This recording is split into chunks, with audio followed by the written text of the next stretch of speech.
निदेशक महोदया के ऊपर बहुत गंभीर मामले हैं। क्या यह बनिया की नौकरी है कि एक बार जो है आप यहाँ से नौकरी आज जो बोल दिए कि हम नौकरी चले गए, कल हमारा मन नहीं हुआ, हम वापस चले आएगा और आपको योगदान दे दिया गया। सिर्फ आउटसोर्सिंग में सुरक्षाकर्मी, क्या सुरक्षाकर्मी या सफाई कर्मी ये दक्ष मानव बल है? क्या वो वार्ड में मानसिक रोगियों को संभालने के लिए सक्षम है? उनके पास वो योग्यता है? तो यह सिर्फ कमाई का अड्डा बना दिया गया है। चाहे ठेकेदारों को काम दिया जा रहा है, कमाई की जा रही है। एक एक सफाई कर्मी से, गार्ड से, इतने सेंसिटिव मुद्दे को, इतने गंभीर मुद्दे को कि जिसको निदेशक का पद दिया गया है उसके ऊपर इतना बड़ा आरोप लगा हुआ है, उसकी जांच कराना कितना गंभीर विषय है और उसकी जांच भी कराने की जरूरत नहीं समझ रही है सरकार। झारखंड के वर्तमान स्वास्थ्य मंत्री स्वास्थ्य को लेकर के बड़े बड़े दावे करते फिरते हैं और जब पत्रकार उनकी कमियों को निकालते हैं तो वो कहते हैं कि वो भाजपा के पत्रकार हैं, उन्हें केवल मेरी गलतियां दिखती है, मेरे अच्छे कार्य नहीं दिखते हैं। लेकिन मंत्री साहब, आपको बताना चाहूंगा कि पत्रकारों का काम ही है आईना दिखाना, ताकि आप और बेहतर काम कर सके। आप कांके के क्षेत्र में और झारखंड के विभिन्न प्रखंडों में बेहतर काम कर रहे हैं और सभी पत्रकार आपके कार्यों की गुणगान कर रहे हैं। लेकिन भारत के पृष्ठभूमि पर कांके के क्षेत्र में, जिसे आज और पूर्व में भी लोग पागल खाना के तौर पर जानते हैं, जिसे लोग रिम्पास कहते हैं, वो रिम्पास आज मात्र 132 कर्मचारियों में आकर के सिमट गया है। आखिर ये उपलब्धि कैसे हासिल हुआ और क्यों नहीं इस रिम्पास को इस 32 कर्मचारियों के द्वारा संचालित किए जाने के वजह से पुरस्कृत किया जाए, ये भी आपको बताना चाहिए। और आउटसोर्सिंग में जो कर्मचारी वहां पर बहाल किए गए हैं, उन कर्मचारियों को क्यों नहीं पुरस्कृत किया जाना चाहिए, ये आपको जवाब देना चाहिए। रिम्पास लगातार सुर्खियों में बना हुआ है। भारत का एकमात्र ऐसा संस्थान है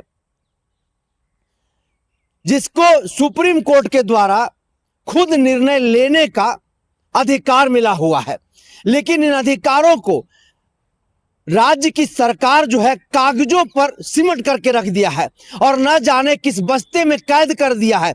कहां वो धूल खा रहा है, ये झारखंड की आवाम को पता नहीं है। हमारे साथ इस विषय पर बातचीत करने के लिए वरिष्ठ पत्रकार राम मनोहर मिश्रा हैं। लंबा अनुभव पत्रकारिता का रहा है। दादा, रिम्पास एक बड़ा नाम और लोगों की एक बड़ी उम्मीद, खास करके जिनके परिवार में अगर कोई व्यक्ति, कोई सदस्य, किन्हीं का बेटा, किन्हीं का पति मेंटली डिस्टर्ब हो जाता है, वैसे मरीजों के इलाज के लिए पूरे भारत का एकमात्र ऐसा संस्थान पहले में हुआ करता था, जिसकी अपनी एक उपलब्धि, अपना एक इतिहास है। थोड़ा सा उसके बारे में दर्शकों को बताइएगा, फिर आगे का सवाल हम लेंगे। देखिए, जैसा निरंजन जी आपने कहा कि रिम्पास का एक बहुत लंबा इतिहास है।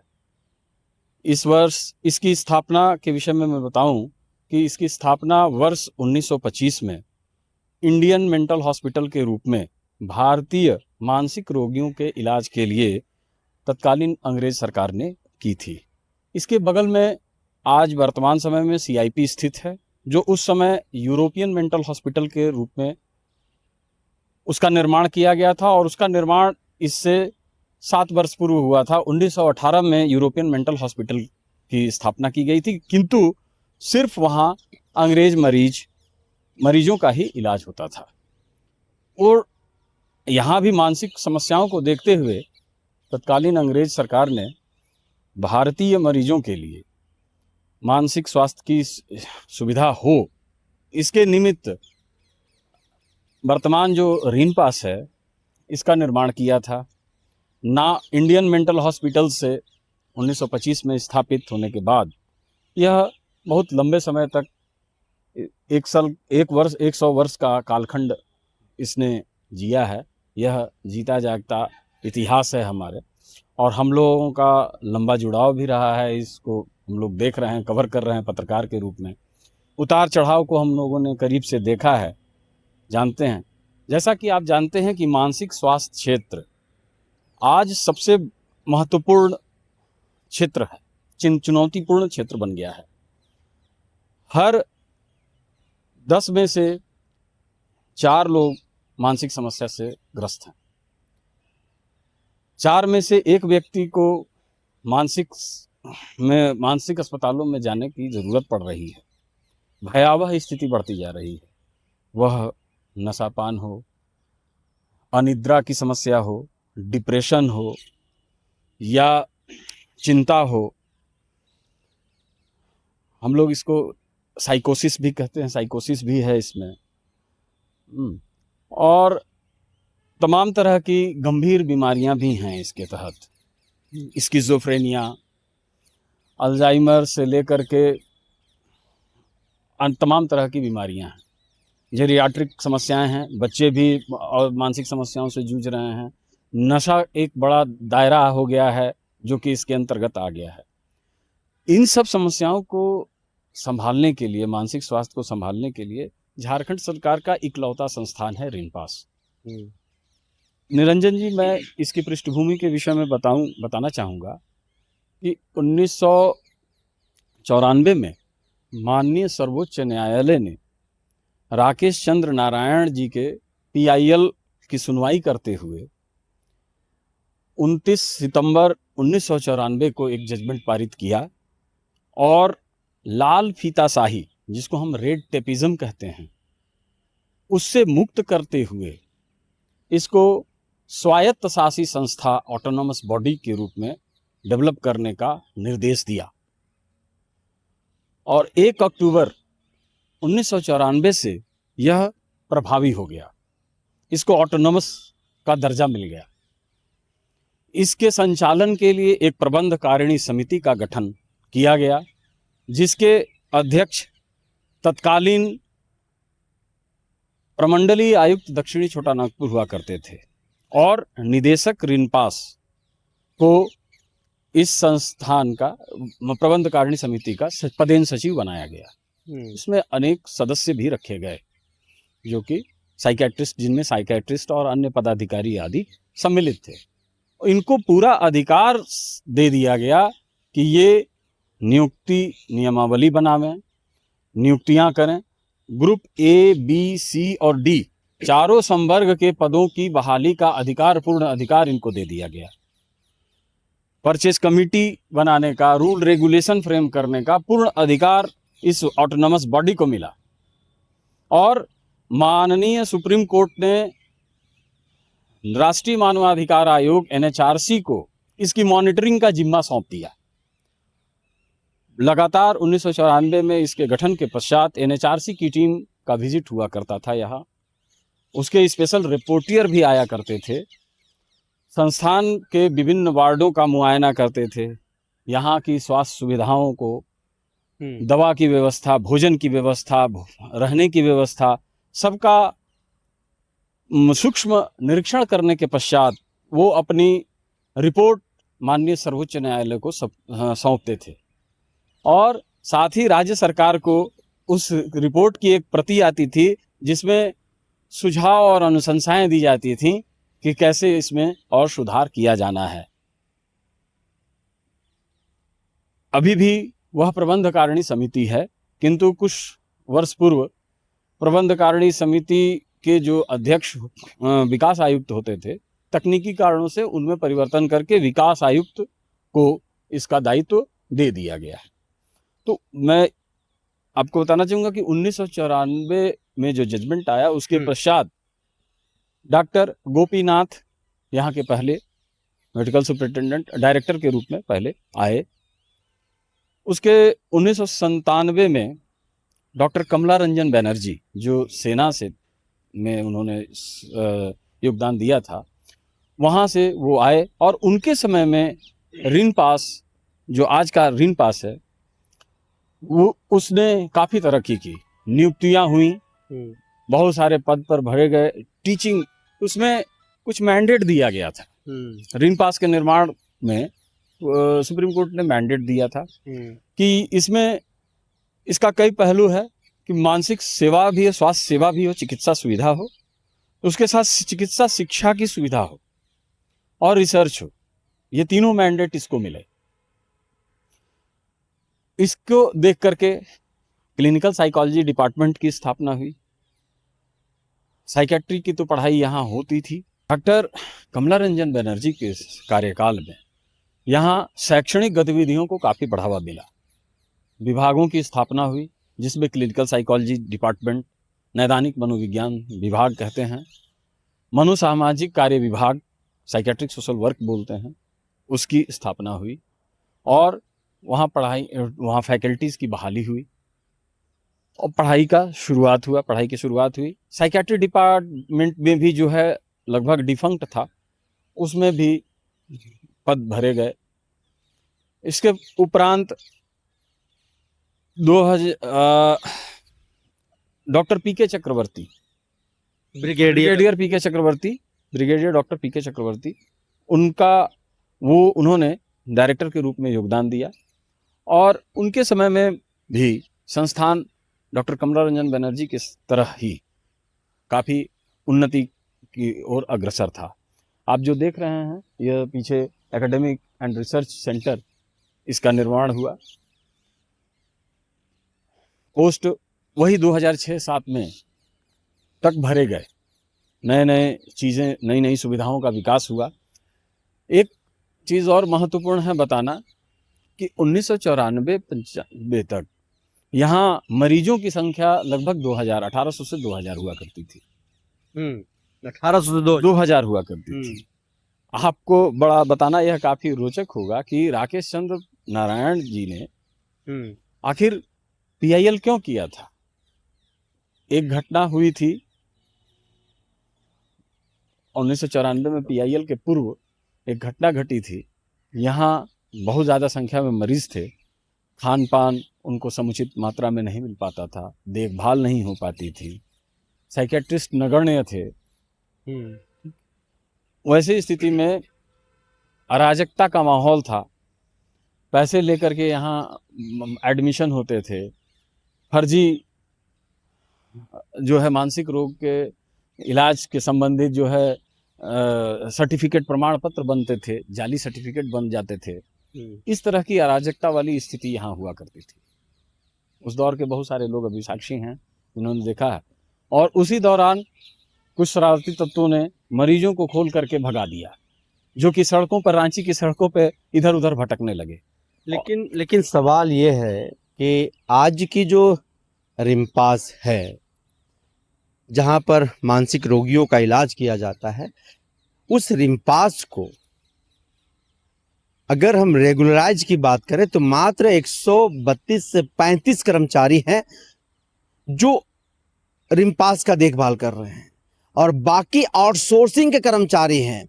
तो क्या सरकार का ध्यान इस पर नहीं है, या फिर सरकार ने ये मान लिया है कि जैसे चल रहा है, जब तक चल रहा है, उस रिम्पास को आउटसोर्सिंग के कर्मचारियों के भरोसे छोड़ दिया जाए और हमारी सरकार रही तो जो वर्तमान में सरकार थी, सरकार बदल गई तो उसको कोसेंगे, उसकी सरकार आई तो उसको कोसेंगे और पिसता रहे यहाँ के मानसिक रोगी, यहाँ की जनता। क्या लग रहा है, क्या है?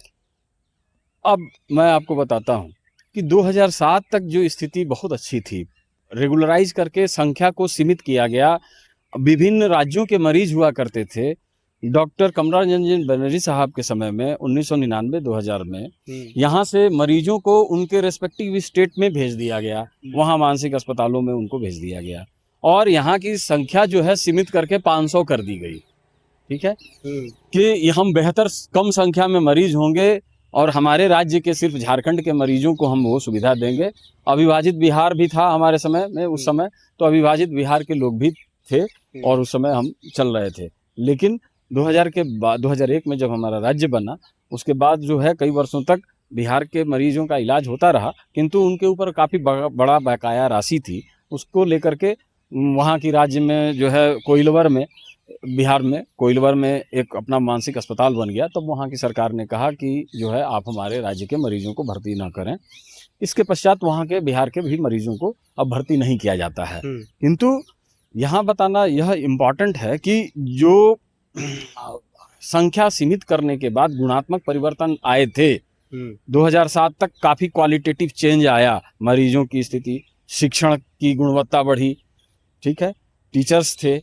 लेकिन जो 2007 के पश्चात जुलाई 2007 में डॉक्टर ब्रिगेडियर पीके चक्रवर्ती साहब के सेवानिवृत्त होने के बाद सरकार ने, जो भी सरकार रही, उन्होंने एक भी अस्थाई पद पर बहाली नहीं की।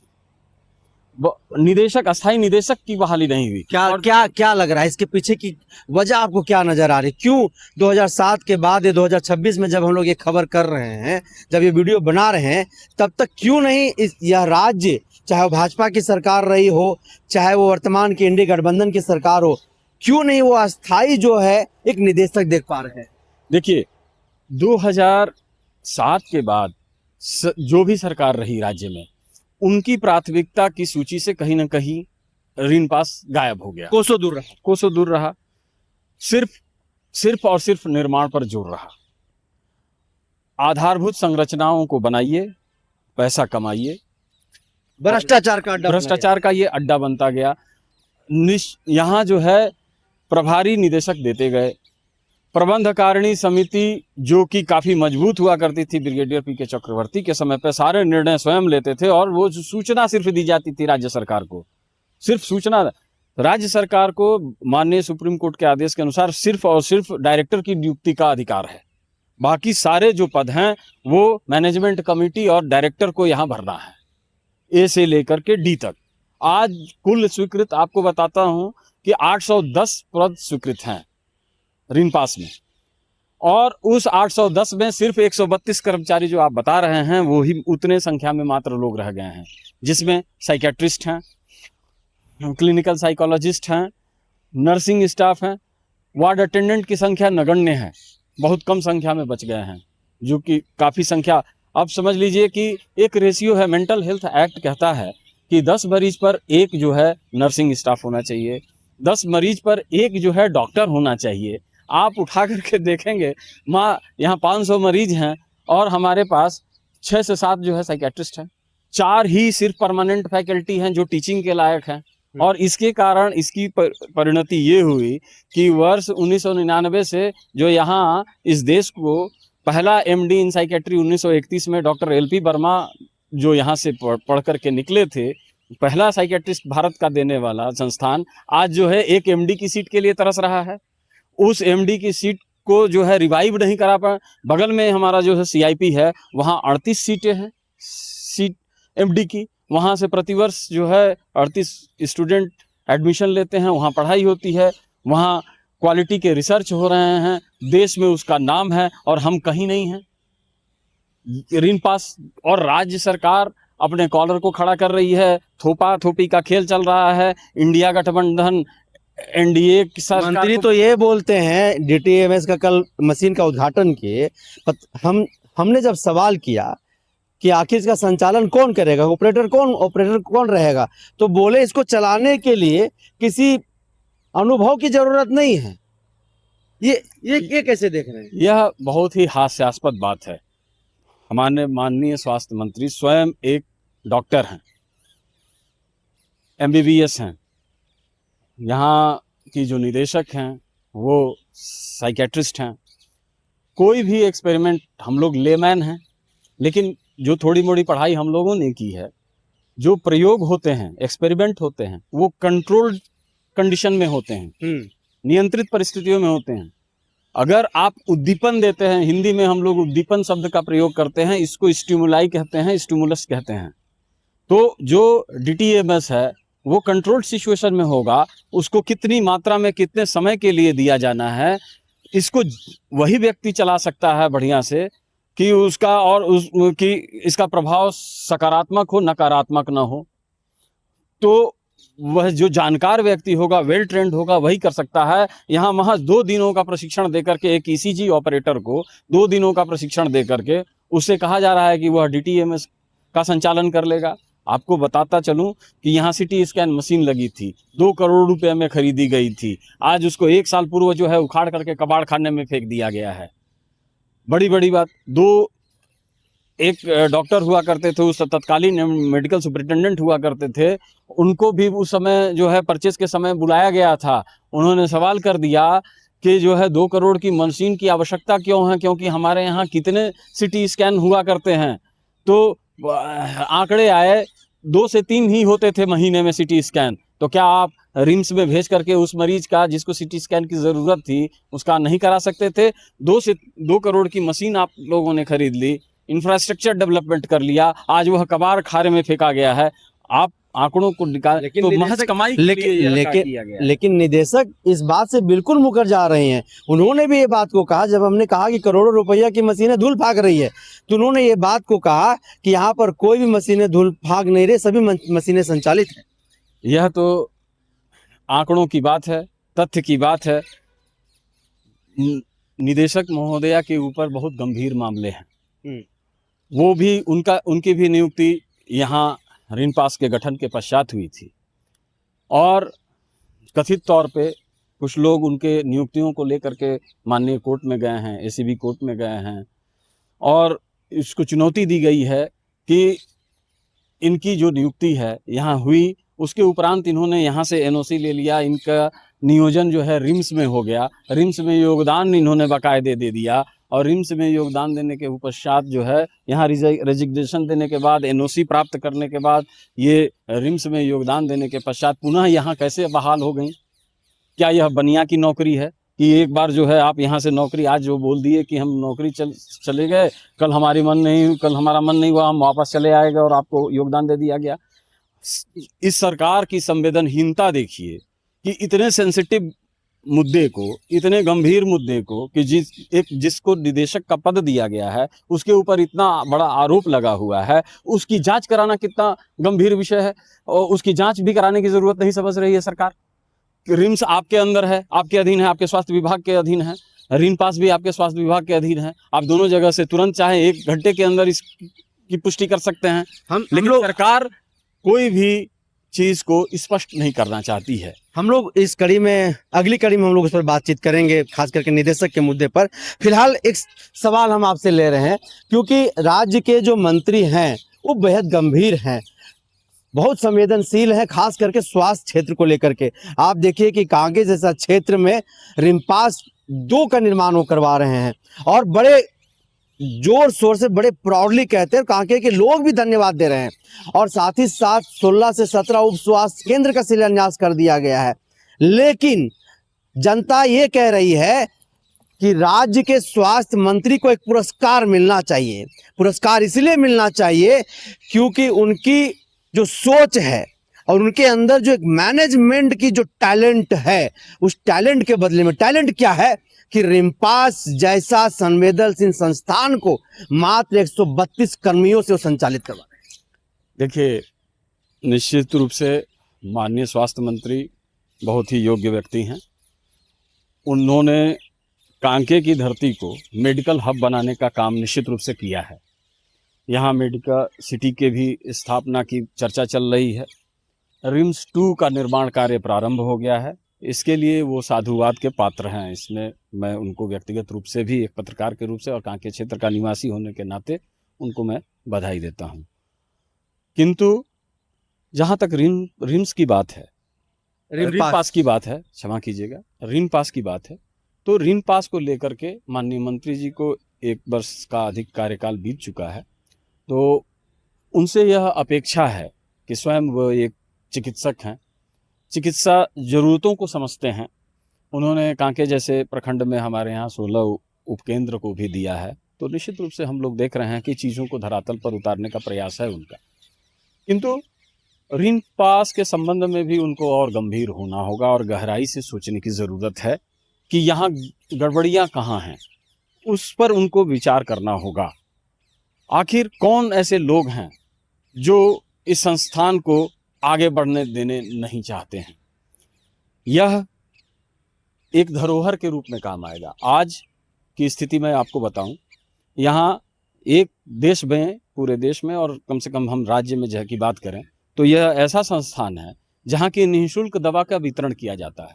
यहाँ गरीब मरीज आते हैं, राज्य के विभिन्न जिलों के कोने कोने से लोग आते हैं और उनको निःशुल्क दवा वितरण हमारी राज्य सरकार के द्वारा की जाती है ऋण पास में, ठीक है। किंतु हाल के दिनों में जब आप जा करके पता करेंगे किसी भी मरीज से, कुछ माह पूर्व तक बाहर की दवाओं को लिखने से पूर्ण मनाही थी, लेकिन आज धड़ल्ले से बाहर की दवाएं लिखी जा रही हैं। जो दवा हमारे काउंटर से निःशुल्क मिलना चाहिए गरीब मरीजों को, वह उपलब्ध नहीं है। आखिर इन सब चीज़ों को कौन देखेगा?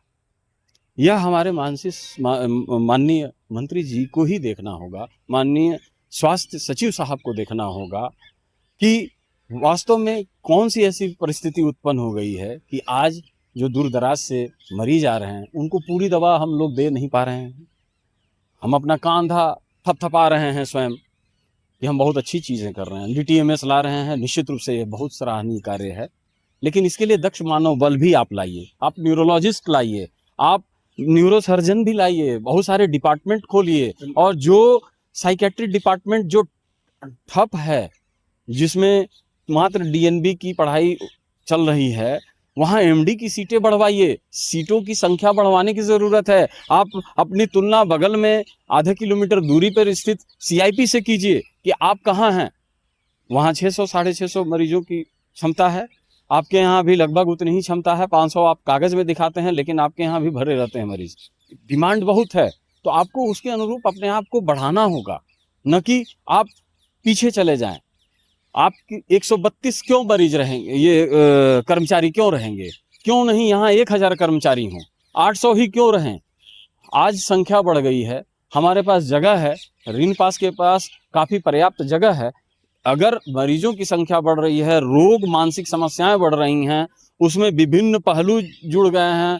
आप ड्रग डी एडिक्शन की समस्या बढ़ गई है, जेरियाट्रिक समस्याएं बढ़ रही हैं, लोगों को डिमेंशिया की समस्या हो रही है, ठीक है, अल्जाइमर्स की समस्या हो रही है। तो बुजुर्ग हों, युवा हों, नशा व्यसन के शिकार लोग हों, तो इनको मीट आउट करने के लिए पर्याप्त संख्या में हमारे पास साइकेट्रिस्ट होने चाहिए। इसके लिए हमारे पास साइकेट्रिस्ट के अलावा जो है MD की सीटें, DNB की सीटें बढ़नी चाहिए। तब आप जो है नई पौधशाला तैयार कर सकेंगे, नए डॉक्टर्स की श्रृंखला तैयार कर सकेंगे, जो आ करके राज्य के विभिन्न जिलों में जा करके जिला मानसिक स्वास्थ्य कार्यक्रम को सुदृढ़ करने की जरूरत है। एक समय था जो कि जिला मानसिक स्वास्थ्य कार्यक्रम ऋण पास के अधीन संचालित होता था, आज सरकार चला रही है, लेकिन वो बढ़ नहीं पाया है। आज हम यहाँ साइकेट्रिस्ट को तैयार कर सकते हैं बढ़िया संख्या में, अगर उसको बढ़ाएं तो इस पे सरकार को गंभीर होना होगा, तभी होगा। 132 आप थोप रहे हैं कि NDA की सरकार ने नहीं किया कुछ काम, उनको करना चाहिए था। आपके कार्यकाल में 6ठा साल चल रहा है इंडिया गठबंधन की, एक भी पद पर बहाली नहीं हुई। सिर्फ आउटसोर्सिंग में सुरक्षाकर्मी, क्या सुरक्षाकर्मी या सफाई कर्मी ये दक्ष मानव बल है? क्या वो वार्ड में मानसिक रोगियों को संभालने के लिए सक्षम है? उनके पास वो योग्यता है? तो यह सिर्फ कमाई का अड्डा बना दिया गया है, जो कि हम परमानेंट स्टाफ को, स्थानीय लोगों को, झारखंड के स्थानीय लोगों की सरकार है। स्थानीय लोग, युवा बहुत सक्षम हैं, रांची के हों, आसपास के जिले के हों, कांके के भी हों, इनको आप अवसर क्यों नहीं प्रदान कर रहे हैं? क्यों, जब इसको लाल फीताशाही क्यों कर रहे हैं? जिस लाल फीताशाही को समाप्त करने के लिए इसको ऑटोनॉमी दी गई, उस ऑटोनॉमी को आप विकास आयुक्त के माध्यम से, आज जो है विकास आयुक्त, प्रमंडलीय आयुक्त के जगह विकास आयुक्त बने हैं, इसके अध्यक्ष हैं, यहाँ के निदेशक हों, तो वो अस्थायी निदेशक ही नहीं है, तो वो निर्णय क्या लेगा? वह जा करके अपने पद पर बने रहने के लिए ये लोग जो जा करके जो है समझौता कर रहे हैं। इनमें दम नहीं है कि ये बात रख सके कि भाई आपको हस्तक्षेप नहीं करना है। ये माननीय सर्वोच्च न्यायालय के अधिकार का, आदेश का उल्लंघन है। कठपुतली की तरह से नाच रहे हैं। सिर्फ यहाँ पर बैठे हुए हैं, बस मनचाहे ठेकेदारों को काम दिया जा रहा है, कमाई की जा रही है। एक एक सफाई कर्मी से, गार्ड से आप जाकर के पता कीजिए, उनको पूर्ण वेतन नहीं मिलता है, उनकी समस्याओं का कोई सुनने वाला नहीं है। यहाँ के विधायक तक इसका स्वर उठा चुके हैं। सुरेश बैठा जी, माननीय सुरेश बैठा जी, उन्होंने मुखरता से विरोध किया था जब शोषण हो रहा था। समानता सिक्योरिटी एजेंसी के द्वारा जो है यहाँ गरीब जो है गार्डों का से पैसा, उनका बोनस का पैसा नहीं दिया जा रहा था, उनको EPF, उनको न्यूनतम मजदूरी का भुगतान नहीं किया जा रहा था। उन्होंने बड़ी मुखरता से, उन्होंने और कांके के प्रखंड अध्यक्ष संजर खान ने मुखरता से इस बात को उठाया। JMM के नवीन तिर्की, सोनू मुंडा जी, ये लोग मुखरता से इस बात को उठा रहे हैं। स्थानीय लोग, विनोद साहू जी जो कांग्रेस के जो है प्रतिनिधि हैं, वो इस बात को उठा रहे हैं, लेकिन उनकी बात जो है कोई सुन नहीं रहा है।